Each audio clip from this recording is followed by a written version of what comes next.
ആ പല എഡ്ജസിൽ നിന്നുള്ള ഇക്കോസായി അവരുടെ വോയിസസ് ആയി നമുക്ക് തന്നിരിക്കുകയാണ് അവരുടെ ഈ ഒരു പോയം കളക്ഷൻ അല്ലെങ്കിൽ ഈ ഒരു കമ്പൈലേഷനിലൂടെ തന്നിരിക്കുകയാണ്. അപ്പോൾ തീർച്ചയായും എന്നെ ഈ ഒരു ചടങ്ങിന് ക്ഷണിച്ചതിലുള്ള ഏറെ സന്തോഷം ഈ ഒരു അവസരത്തിൽ അറിയിക്കുന്നു. അതോടൊപ്പം തന്നെ ഈ കുഞ്ഞുങ്ങളെ ഒരു പ്രത്യേക hats of two Lorraine and Gauri Lakshmi. പിന്നെ ഇവരുടെ പുസ്തകത്തിലേക്ക്, അതായത് എന്നെ സംബന്ധിച്ചിടത്തോളം ഞാൻ കവിതകൾ വായിക്കുന്നത് എൻ്റെ ഒരു സന്തോഷത്തിന് വേണ്ടി മാത്രമാണ്. ഞാൻ അത്രയേറെ ആഴത്തിലൊന്നും കവിതകളിലേക്ക് പോകാറില്ല. പക്ഷെ ഞാൻ സന്തോഷിക്കാറുണ്ട്. ഞാൻ അതിലൂടെ ടീച്ചർ നേരത്തെ പറഞ്ഞ പോലെ ഞാൻ കാണുന്ന ഒരു ആംഗിൾ ആയിരിക്കില്ല മറ്റൊരാൾ കാണുന്നത്. എഴുത്തുകാരൻ അല്ലെങ്കിൽ കവി ഉദ്ദേശിച്ച ഒരു ആംഗിളിലൂടെ ആയിരിക്കണമെന്നില്ല നമ്മളതിനെ കാണുന്നത്. അത് നമ്മളുടെ ഓരോ മൈൻഡ് സെറ്റ് പോലെയാണ് ഇരിക്കുന്നത്. അപ്പോൾ അങ്ങനെ തീർച്ചയായും ഞാൻ ഈ പറഞ്ഞ ഇവരുടെ എല്ലാ കവിതകളിലൂടെയും ഒന്ന് കണ്ണോടിക്കുകയുണ്ടായി. അപ്പം അതിൽ ആദ്യം ലൊറൈൻ്റെ കവിതകളിലൂടെ പോകുമ്പോൾ ആദ്യം തന്നെ ടീച്ചർ പറഞ്ഞായിരുന്നു പ്രസൻറ്റ് അല്ലെങ്കിൽ യെസ്റ്റർഡേ ടുമോറോ ഇതിനെയൊക്കെ കുറിച്ച് ആവലാതിപ്പെടുന്ന പെൺകുട്ടികൾ. അതിലെനിക്ക് ഏറ്റവും ഇഷ്ടപ്പെട്ട വാക്ക് അൺസീൻ ഫ്യൂച്ചർ എന്നാണ്. A girl waiting for the unseen future. ശരിക്കും നമ്മൾക്കാർക്കും, ഗേളിന് മാത്രമല്ല നമുക്കാർക്കും നമ്മുടെ ഫ്യൂച്ചറിനെ കാണാൻ കഴിയില്ല.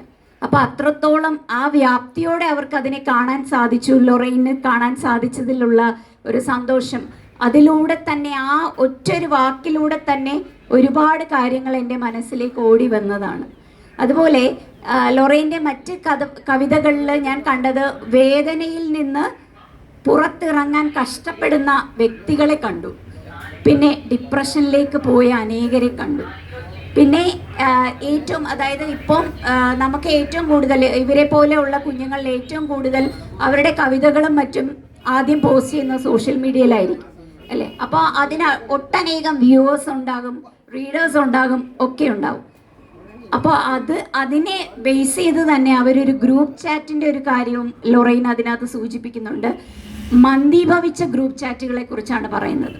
ഓൾമോസ്റ്റ് ഡെഡ് ആയിക്കൊണ്ടിരിക്കുന്ന ഗ്രൂപ്പ് ചാറ്റുകളെ കുറിച്ച് പറയുന്നു. ഓരോ ദിവസത്തെയും ആ ഒരു ഉണർവ് ദിവസങ്ങൾ കഴിയുന്തോറും കുറഞ്ഞു വരുന്നതായി കാണുന്നതിനെ കുറിച്ചാണ് അവിടെ സൂചിപ്പിച്ചിരിക്കുന്നത്.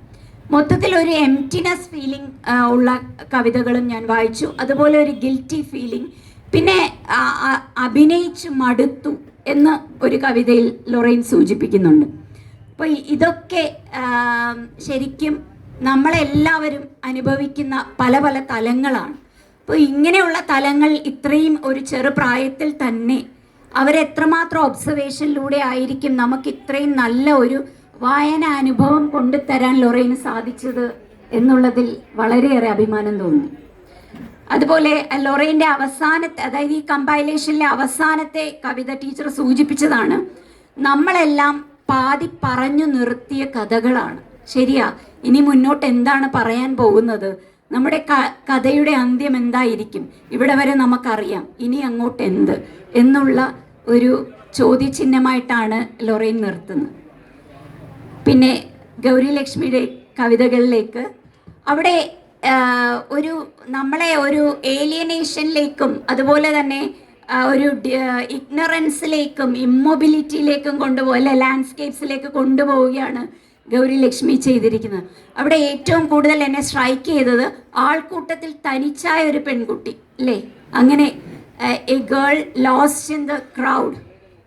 അപ്പം അങ്ങനെ അതുപോലെ തന്നെ അതിജീവനം ലൊറൈൻ പറഞ്ഞതിൽ നിന്ന് വ്യത്യസ്തമായി ഇവിടെ ഗൗരി ലക്ഷ്മി പറയുന്നത് മറക്കുന്ന അതിജീവനമാണ്. മറന്നു പോകുന്നു അതിജീവനം എങ്ങനെയാണ്. പിന്നെ എനിക്ക് ഏറ്റവും ഇഷ്ടപ്പെട്ടത് the feel of first love ആയിരുന്നു. അപ്പോൾ അതിൽ ശരിക്കും ഇഷ്ടപ്പെട്ട ഒരാൾക്ക് വേണ്ടി അല്ലേ സ്വന്തം ഇഷ്ടങ്ങൾ മാറ്റി കൊടുക്കുന്നു, പക്ഷേ അതിലുള്ളിലെ ആ വേദന അനുഭവിക്കുന്ന വ്യക്തിയുടെ ഇമോഷൻസ് എനിക്ക് വളരെ അറിയാൻ സാധിച്ചു. അപ്പോൾ ഇങ്ങനെയൊക്കെ നമ്മുടെ കുഞ്ഞുങ്ങൾ എഴുതാൻ കഴിയുന്നത് തന്നെ അവർക്ക് സമൂഹത്തെ അറിയാൻ കഴിയുന്നത് കൊണ്ടാണ്. അവർ സമൂഹത്തിനെ ഒരു എംപത്തറ്റിക് ആയിട്ടുള്ള ആംഗിളിൽ നിന്ന് നോക്കുന്നത് കൊണ്ടാണ്. അപ്പം അങ്ങനെയുള്ള അറിവുകൾ നമ്മളിലേക്ക് വരുമ്പോൾ ടീച്ചർ നേരത്തെ സൂചിപ്പിച്ചു, നമ്മളിൽ അസ്വസ്ഥത ഉണ്ടാക്കുന്നു, അല്ലെങ്കിൽ എവിടെയും ഒരു ഡിസിക്വിലിബ്രിയം ഉണ്ടായാൽ മാത്രമേ നമുക്കവിടെ എന്തെങ്കിലും ഒരു അറിവുണ്ടാവുകയുള്ളൂ. അങ്ങനെയുള്ള ഒരുപാട് ഡിസിക്വിലിബ്രിയം ഞാൻ ഇവരുടെ കവിതകളിലൂടെ പോയപ്പോൾ എനിക്ക് ഉണ്ടായി. അപ്പോൾ അതൊക്കെ എൻ്റെ ചിന്തകളായി മാറി. അതുപോലെ ഓരോരുത്തർക്കും പല രീതിയിലുള്ള വായനാനുഭവങ്ങൾ ഇവർക്ക് നൽകാൻ കഴിയുമെന്ന് പ്രതീക്ഷിക്കുകയാണ്. പിന്നെ ഈ സമാഹാരത്തിലെ ലൊറൈൻ്റെ അവസാനത്തെ കവിത ഒരു ഓർമ്മപ്പെടുത്തലാണെങ്കിൽ, ഗൗരി ലക്ഷ്മിയുടേത് ആത്മാവ് നിശബ്ദമായി പതിയെ മറഞ്ഞു പോകുന്നതിനെക്കുറിച്ച് നമ്മളെ അഗാധമായി ചിന്തിപ്പിക്കുന്ന ഒന്നാണ്. അപ്പം ഇത്തരത്തിൽ ചിന്തിക്കാനൊക്കെ ഇവർക്ക് കഴിയുന്നത് തന്നെ ഏറ്റവും മഹത്തായ ഒരു കാര്യം തന്നെയാണ്.